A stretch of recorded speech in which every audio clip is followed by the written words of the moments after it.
Let's face it, running a construction business is not for sissies. There is a lot of risk in running a contracting business, and there are so many potential places where profits can leak out of your business if you don't be very vigilant and know how to control all the elements that are risky. And in today's video, I want to share with you what are all of those places, and then how do you get more control over those places where you have the greatest potential for profits leaking out of your business, and how do you plug those profit holes. Hi, I'm Vicki Suter with Suter Business Builders, and for over 30 years I've been helping contractors understand where those profit leaks are potentially in their business and how to plug them, and how to ultimately have more profitability on their bottom line and have a construction business that runs more smoothly. And that's what we're going to talk about today.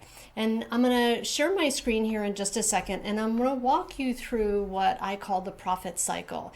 And it's the various places in a contracting business where profits get made and lost, and as I say, where profits tend to leak out of your construction business. And in each area, I'm going to talk about what are the ways that you can plug those leaks and minimize the risk and liability that you face every day. So I'm going to go ahead and share my screen now, and we'll jump in. This is the overview of the profit cycle. These are the various places in your business where profits can leak out. And we're going to go through them each one at a time, and we'll talk about everything from marketing, estimating, sales, production, finance, reporting, project management. And we'll talk about each of these areas and where the potential exists for profits to leak out of your business, and how do you as a contractor get more control and plug those leaks and minimize the risk and liability that you face every day. So I'm going to start with the first one, which is marketing. So marketing is the place in your business, it's essentially the thing that makes the phone ring, right? It creates opportunities for you to be able to make offers. And marketing, if you could imagine, if you were starting your business today and you had to let people know who you were, what set you apart from the competition, you would have to get out there and let people know. You create a website, you do postcards, you tell your friends and family, hey, like I do this work now, tell your friends. And over time, we tend to ideally get referrals from clients. But oftentimes what I see with contractors is when there's not a regular practice around marketing, your revenue looks a little bit like a roller coaster. There's a constant up and down because you market, you get out there, you do things that make the phone ring, and then you get really busy. You stop marketing when you're really busy, and then that work starts to dry up, and then the revenue starts to go down because you have to start all over again. So the key with marketing is you want to be having something that you're doing that's consistent and repetitive. And even though you're, like I hear some people say to me, listen, I'm really worried that when I'm super busy, I'm going to have to turn work away. That's a good problem to have. What I say is it's all about managing expectations, which we'll talk about in a second when we talk about your sales process. But the thing that you want to keep in mind is that marketing is critical to do and to be really consistent at. Whether your marketing is in the form of asking for referrals from other existing clients or past clients, or it's doing ads, or it's being on Yelp, or whatever it might be, there needs to be a consistent practice around this in order to avoid that whole roller coaster of revenue that happens where you're really busy, work stops, then you have to market, and then it takes time, right, for work to start. So having a consistent practice around this, critically important. In a couple of weeks, I will be sharing another video where I'm interviewing somebody who's an expert on this topic who will provide you some really great ideas and resources for that. And then once you finish marketing, then the phone rings, right? You've done your marketing. I won't say finish marketing, but when you're marketing, it makes the phone ring. And when the phone rings, that's when you start to move into the cycle of making an offer by doing an estimate, and sales. You're in the sales and estimating cycle. And I separate out estimating and sales for a reason, because they are two completely different functions, right? Estimating is where you're giving a price for something, and we'll talk in a second about where the potential is for profits to leak out of your business, starting right there with the estimate.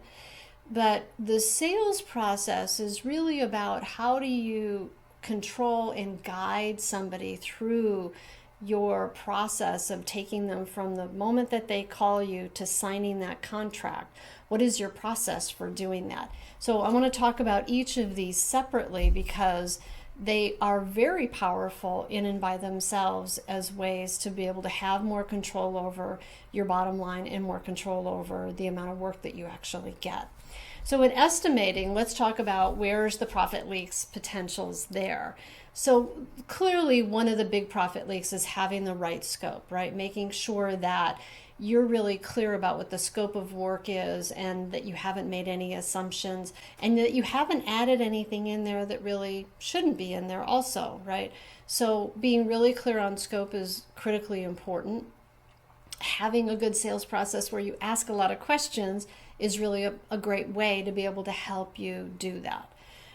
The second thing is being really clear about your pricing and what your real costs are. So when it comes to getting prices from a subcontractor or a material supplier, there's not as much risk there because you've given them a scope, they give you a price, you sign a contract, you don't have as much risk.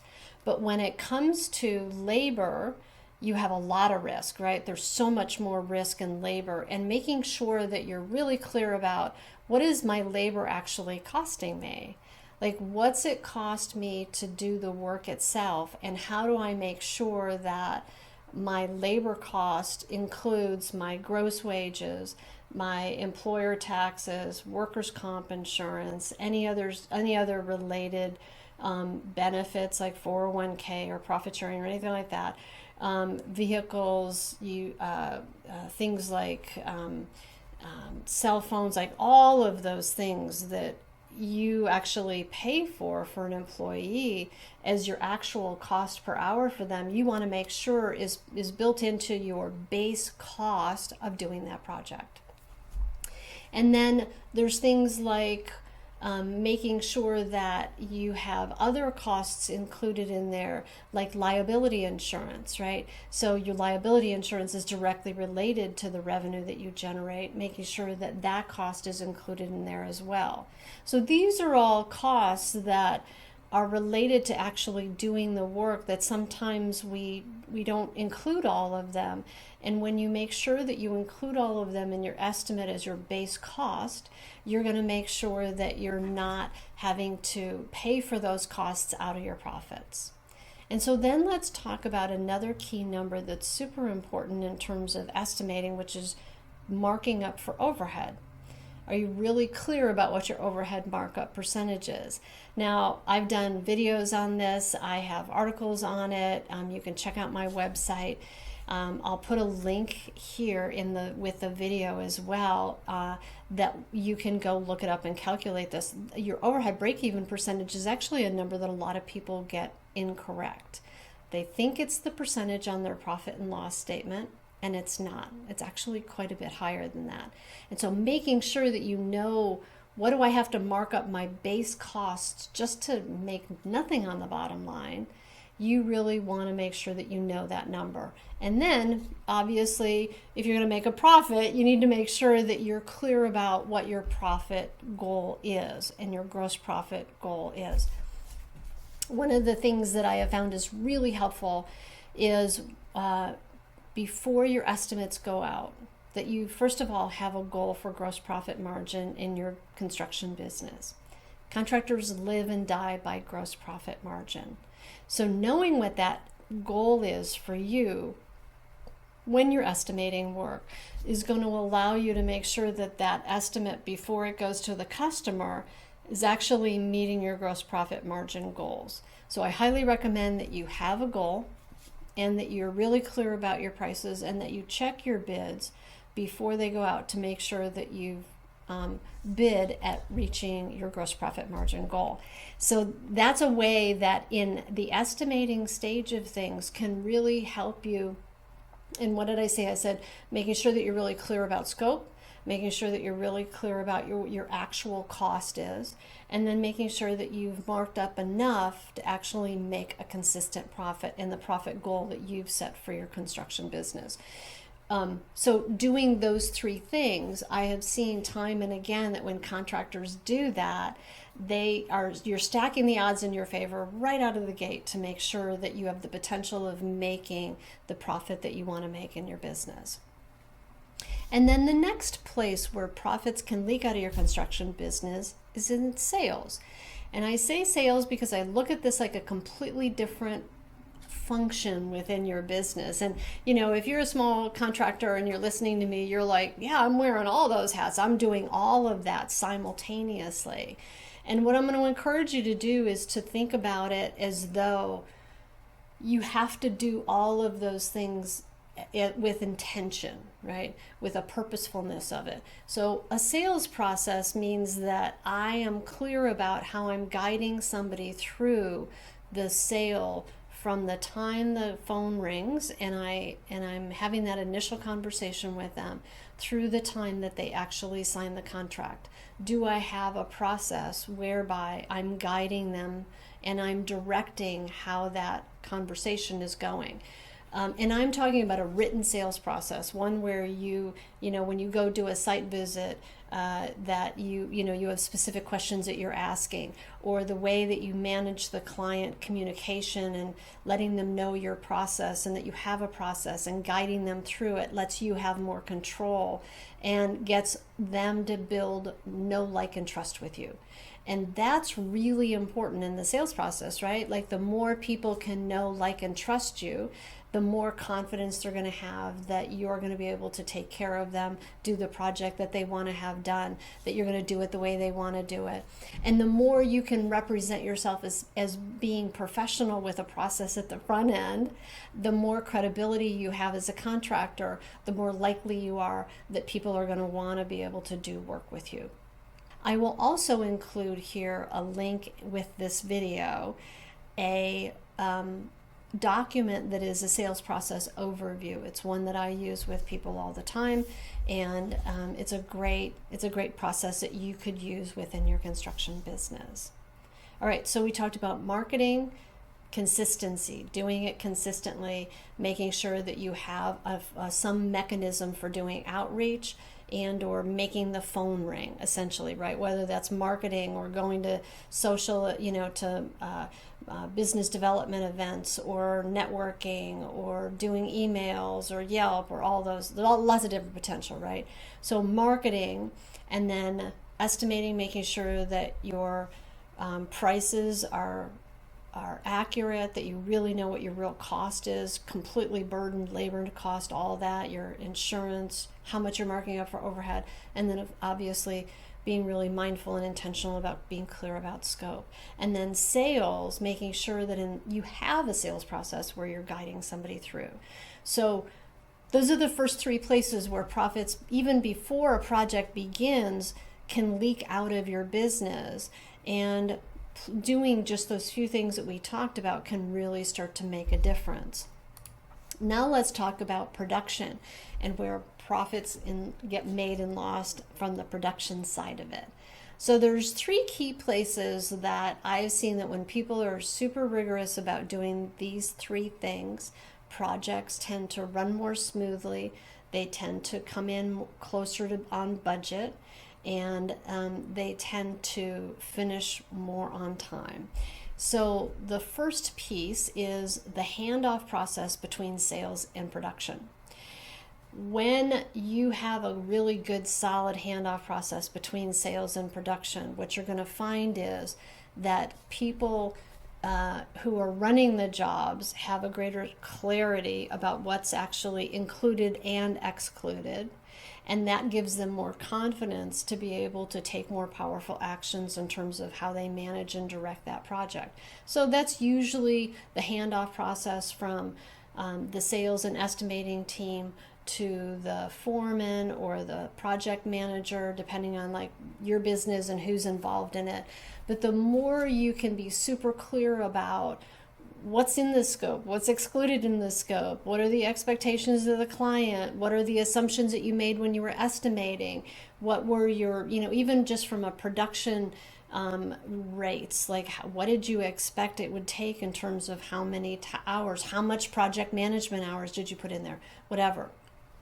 So the clearer you can be with your production team about the assumptions that you made when you were estimating the project, the better off they're going to be in being able to deliver that project on budget.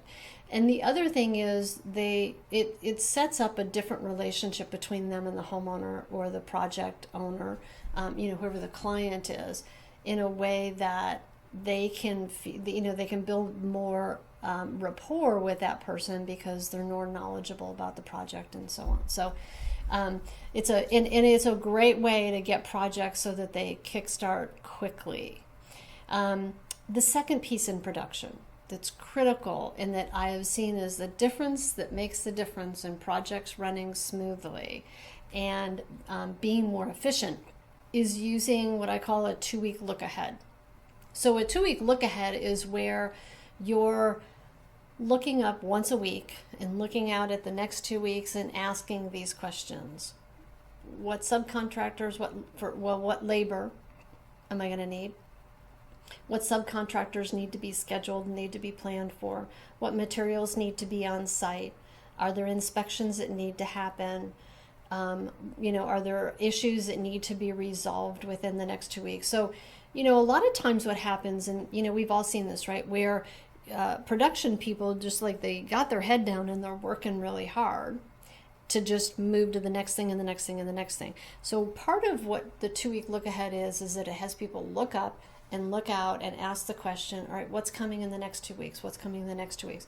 So that you can make sure, as an example, that you can make sure that those materials are on the job site the morning that they're needed, as opposed to everybody shows up to the job site, not all the materials are there. The most expensive guy, usually your foreman, is driving your truck to the supply store while everybody sits around waiting, and then the job doesn't get started for an hour or 2 hours.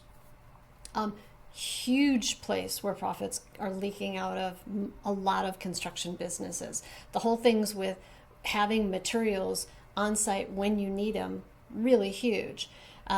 Making sure that your labor is super clear about what they need to do for the day or for the week.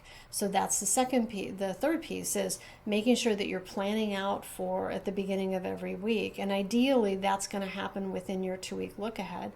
What scope needs to be done in this next 2 weeks? Now, I will say that the 2-week look ahead, the most effective way to do that is to make sure that your schedule is updated. So having an updated schedule is really important as a way to be able to make sure that you're planning, you can plan for, and that field people can know, all right, what's coming in front of me. So obviously a schedule is going to really be helpful for that. So in production, it's a really good, solid handoff process. It's having a 2-week look ahead process in place where people are planning ahead and looking ahead, what's needed, what's coming in front of me, so that you can be more efficient. And then the third thing in production is managing labor hours. We talked about when we talked about estimating that labor is your biggest risk. When you're dealing with subcontractors, you have a contract, you have a fixed price, there's not as much risk. There's risk in terms of efficiency and showing up and doing the work according to the contract and all that, but they can't change their prices on you. And then there is materials that if you have purchase orders, you don't have as much risk because that price is set. It's the labor part of it that's the most unpredictable, right? So it's the part where if I don't have a clear idea of in a way of controlling and planning for what's going to happen day in and day out, I've got different people who have different levels of skills, different efficiency levels, right? All of those factors play into it. So the way to leverage your time and leverage the efficiency of your employees is A, the 2-week look ahead, B, making sure that you're planning out at the beginning of every week or every day with the team, right? That whoever the foreman is goes, all right, here's what our goal is. We're getting this done today. We're getting this done today. Again, that gets driven off of the 2-week look ahead. Checking the labor hour burn against budget, critically important to do at least once every other week, but ideally once a week. It depends on your job size, right, and how long they go. But looking up and asking the question, all right, am I on track, am I off track? And if I'm off track, how can I get back on track? I have found that people who look at labor hour burn against budget on a regular basis and ask that question have a much greater ability to be able to have more control over labor.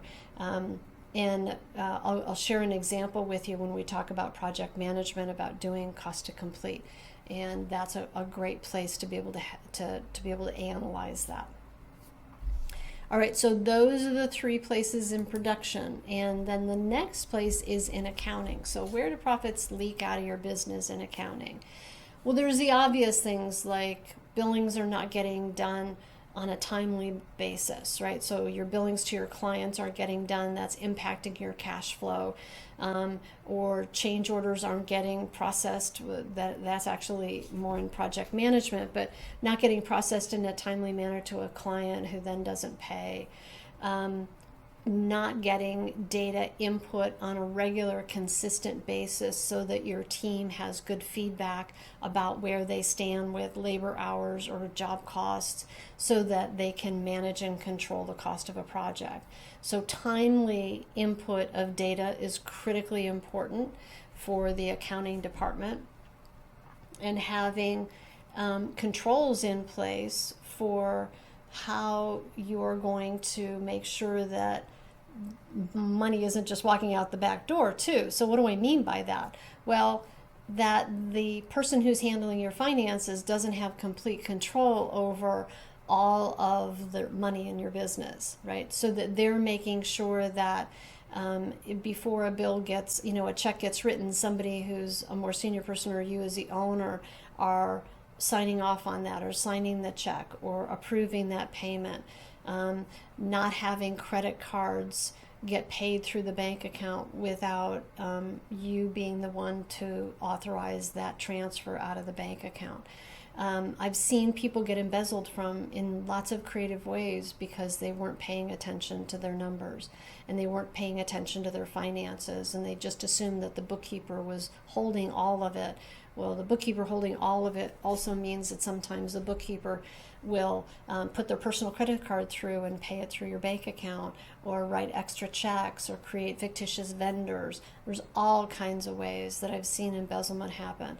That's a real place where profits can leak out of your business, right? Because that's impacting your expenses, and if you're not paying attention, you don't even know. So having controls in place in accounting is critically important.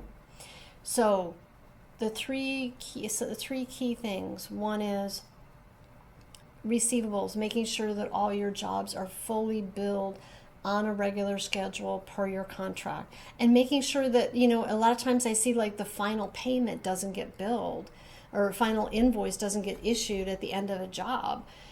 So making sure that your contracts are fully billed in a timely manner according to your contract, and that money is collected. And then the second place is making sure that data is input on a timely manner every week. So every week, all of your payables, receivables, payroll should be posted in the system real time up to that point in time, so that you can run reports the next week. And I'm going to talk about that in a second. That's critical. Like, having reports that are good feedback means that you have all the data that you need. So having a system in place whereby that data gets entered accurately and in a timely manner every week. And then the third place is making sure that you have controls in place, financial controls, that you're not just abdicating the financial well-being of your business to your bookkeeper, office manager, whoever. Have controls in place for that. I will say that I did a couple of blog posts in the last month or so, specifically related to this topic of how do you make sure somebody is not stealing from you? How do you have controls in place? I highly encourage you to go check those out. I think you'll find them to be very helpful. All right, so the next place where profits can leak out of your contracting business is in good reporting and feedback and data. Like, are you getting the information that you need that lets you keep your finger on the pulse of the results that are happening in your business? So what kind of reporting am I talking about? Well, I'm talking about job hour burn report, right? That ability to be able to have that reporting for the production team, to be able to see where they stand, budgeted hours compared to burned hours. Really important that that reporting gets produced on a regular basis, on some schedule, right? And I would recommend that you think about reporting should be on a regular schedule, certain reporting. So whether that's job hour burn reports that go to production, and so that they can review where they are compared to where they should be. And then also financial reports, profit and loss, balance sheet. You want to be looking at that every month. That's a way for you to be able to keep your finger on the pulse of, am I on track for being as profitable as I wanted to be? I highly encourage you to also have an operating budget in place in your business, so that you have a way of being able to compare where you are to date compared to where you wanted to be. Setting a plan for your profitability is a great way to make a more consistent profit. So at the very least, though, I recommend that you look at your profit and loss and balance sheet every month. Having a relationship with your numbers is a great way to be able to start to have more control over the results in your business. And then the third reporting place is having reporting that's going up to the project management team. So whether that's, has to do with billing or open change orders, or overall job cost on a project, having all that information available into the project management team is critically important for them to be able to ultimately do their job and do their job well. So accounting is very much tied into that, right? But having a schedule where you're regularly looking at certain reports, and honestly, it's not really a long list. It's just do it consistently and have a schedule by when you're going to do it. And then project management is the place where you're managing for on time, on budget, as promised, right? This is managing the overall results of the project. So what are the key elements to that? So on time means I'm managing a schedule. So doing schedules, again, it's going to vary depending on your construction business, but schedules every week or every other week. Some people it's once a month depending on the scope of a project. But you want to make sure that you're always looking up about and looking and saying, okay, where are we headed? What's in front of us? What's next? What are our critical milestones? When are the inspections? When does that sub need to be there? When does that material need to be delivered? The clearer that picture is of the schedule, the more you can coordinate everybody who's on that project, whether that's your employees, your subcontractors, the designers, the architects, everybody, all the client, right? The best way to be able to control the process of a project is by being really clear on the schedule, because the schedule is the thing that can drive your communication with all of those people. It drives the ability that you have to be able to say, hey, here's our deadline. We need to have the inspection here. This has to happen here. Or we're going to have installation of cabinets that are going to happen here. This is when they need to be here. And then you can start with the end in mind and work your way backwards, so to speak, to figure out when those things need to happen. It's a great way for you to get more in control of how projects happen. And the managing on time, slippage costs you dollars and cents every day, slippage and schedule. That costs you money every day that project continues to be going on and on and on. So you managing that piece of it is a way to keep the profits from leaking out for jobs that just linger on and on. The second piece in project management next to schedule is the on time, on budget, the on budget part. One of the greatest ways that I've seen has helped a lot of contractors be really effective at this is managing the cost to complete on a project and doing that once a month. So it's that thing of looking up once a month and looking at, all right, where am I to date on that project, and then what's it going to cost me to finish that project. So I'm looking out and I'm projecting out what is my cost to complete. The cost to complete is a great way to be able to look up and see, all right, am I on track or am I off track? And am I going to meet my ultimate budget goal or gross profit margin goal at the end of a job? I had a client who was working on a really large project, and I was talking with them about doing cost to complete. And I happened to be working with a project manager at the time. And he said, I just don't see the purpose of it. We're doing fine. I really know that we're on track. And they were at about almost 50% of the way through in the project. And I said, I got to tell you, this project has a long duration. And if you're not looking at what your cost is and projecting out your total cost to the end of the job, it could really hurt you. And so he finally agreed to do it. And when he did it, what he realized as he analyzed the numbers and looked at job hours and cost codes and compared to what he had budgeted, he realized that the job was going very smoothly, which was his point to me. But when he looked at the dollars and cents, what he discovered is he had his most highly paid guys working on that project that had it coming in on time, but the on budget part was he was way over in labor hours, because that was not how the project got bid to start with. He was having guys, mid-level guys, that were doing basically labor functions. And while he thought oh, it's great, it's really running really efficiently, dollars and cents were just pouring out of the back end of that project. And initially when he did it, it looked like he was going to be about $80,000 over budget.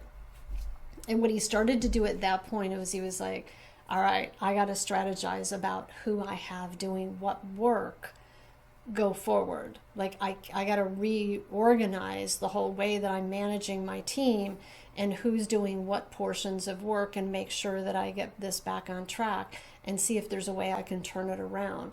And he did, and he worked very diligently at it. He was doing the cost to complete once a month, but he was really being very mindful of starting to now pay more attention to how is it estimated, how was, what's happening in production related to that. Am I mobilizing guys at the same rate, or can I possibly have lower priced guys actually doing work that I had bid at for my mid-level guys or my higher level guys. It turned out at the end of the project, he actually ended up being under budget on that job because he did that work. Now, it was a big job and it had a long duration, and sometimes, we don't, when we have these jobs that have long durations, we think, it's all going to be fine, or it looks like it's being really efficient. But there was such a beautiful example of paying attention to doing cost to complete and looking up and seeing where he was going to end up if he stayed on the trajectory he was on, made all the difference in the world. I mean, he essentially ended up almost $100,000 that went back into the pockets of that business that would have been lost and even in excess of that had he not done the cost to complete. So doing cost to complete can make a huge difference in terms of your profitability and keeping the leaks of profits going out for costs that you're just not recognizing are really affecting your bottom line. So part of what I'm talking about in this piece is that whole thing of having good reporting is critically important for a project manager to be able to effectively do that. One final thing I want to add about cost to complete is I did an interview with a client of mine on this topic that's in one of my blog posts that I highly encourage you to go check out. Erin talks about how they go about doing cost to complete and their approach to it, their thinking about it, and it's a really great piece that is the difference that made, he'll say this, it's the difference that made the difference in terms of them being able to be more successful and profitable as a contractor. And it's part of what helped them also grow, because it implemented in their business with their project management team a certain level of discipline and awareness about what was happening on their projects. It was that whole thing of, instead of people just looking down working hard, his team looks up on a regular basis once a month and goes, where am I headed? Where am I headed? Where am I headed? Which gives you more control over the ultimate outcome when you know where you're headed. So the third place in project management, that is a place where profits get leaked out of a construction business, is in change orders and client management. Change orders is the number one place where contractors lose money.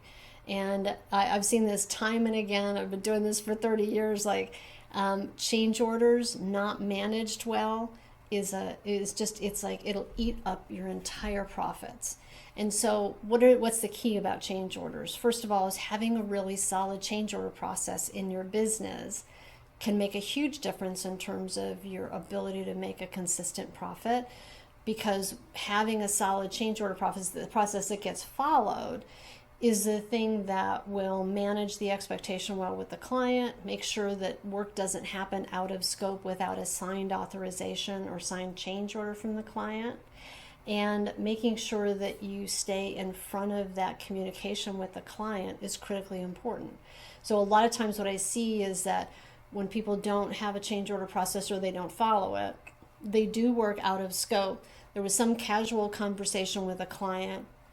They went ahead and did it, and then they're like, it didn't get billed, and then it doesn't get billed, and then it doesn't, and then it waits until the end of the job. And then at the end of the job, the client's like, are you kidding me?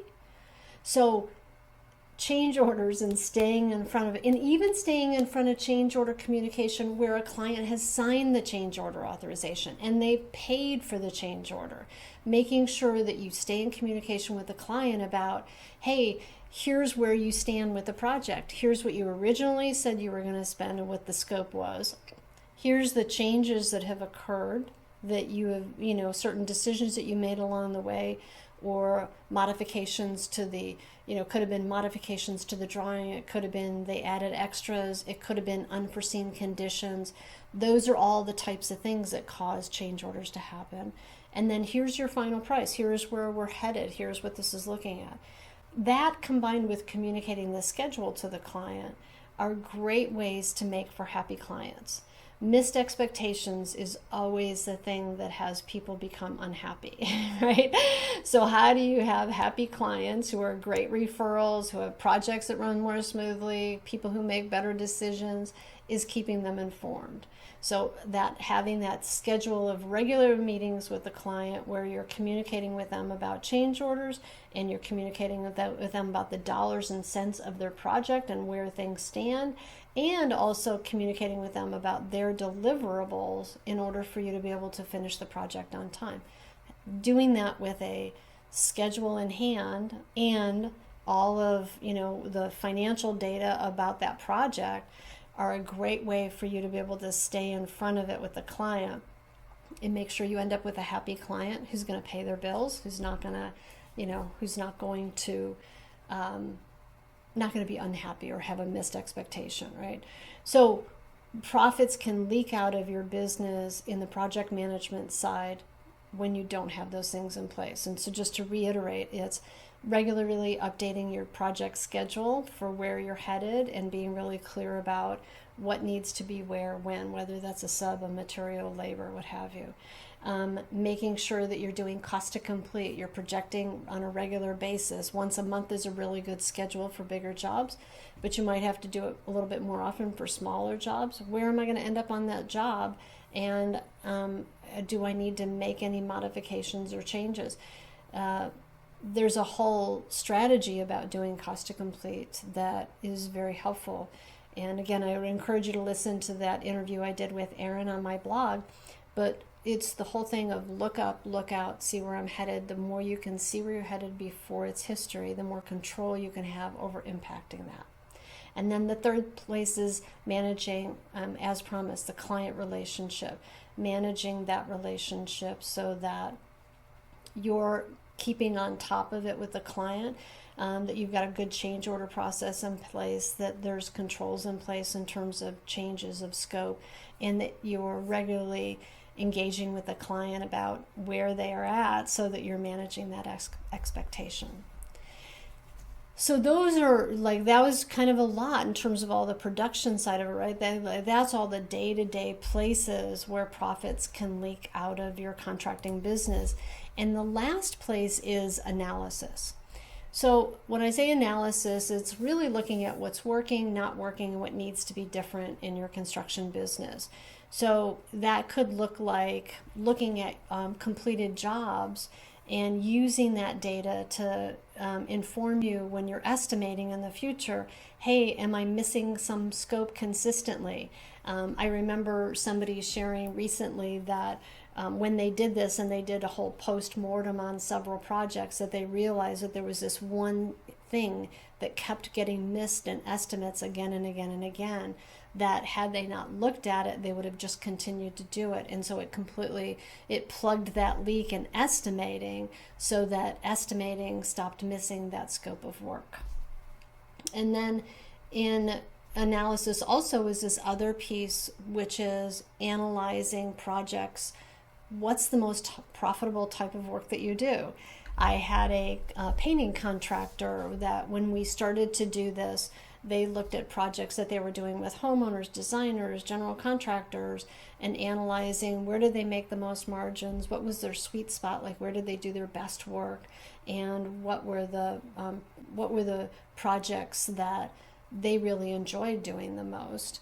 And what they found, it was with general contractors. And so their marketing really became much more focused on general contractors. They didn't stop doing the other work, but they really started driving their marketing efforts to target that customer. So you can see that, you know, having awareness in each part of your business, in each of these areas, can start to make a huge difference in terms of your ability to make a consistent profit. So what can you do with all this information? And maybe you're even asking the question, gosh, where are profits leaking out of my business? Where are the biggest profit leaks? I highly encourage you to check out my resource called the Business Health Assessment. Within it, I actually go through each of these areas of your business and I ask you a series of questions and I ask you to rate it on a scale of 1 to 5. And based on that evaluation, what it could help you do is identify, okay, of all of these different areas of my business, maybe where's the first place that I might want to focus that could help me plug that leak, so that I can start having that not be a place where I've got profits leaking out of my bottom line. So I highly encourage you to do that. I'm going to provide the link here for you in the post, and go check it out. It's free. It doesn't cost you anything. It'll take you about 15-20 minutes to finish it, but it's a great way to get started. And I give you some ideas in there of other things that you can do in order to help you plug the profit leaks in each of those areas. I hope you enjoyed today's training video. I will be sharing a series of a total of 10 videos on this topic of how to get control over the profitability of your business and how to plug those profit leaks. And we're going to be going through, and there'll be a video that talks in more detail and in more depth about each of the areas that we talked about today in that profit cycle. So make sure to follow along and watch the rest of the video series as they come up each week, and be able to get that more in-depth look into each of those areas that might help you as you're looking in your business at how do I plug the profit leak in that particular area. And as I suggested, I highly encourage you to go check out my resource. There's a link below to the business health assessment that will help you identify maybe where's the place in your business that you want to begin plugging that profit leak. Thank you again for being here. I look forward to sharing the rest of the videos with you, and we'll see you next time.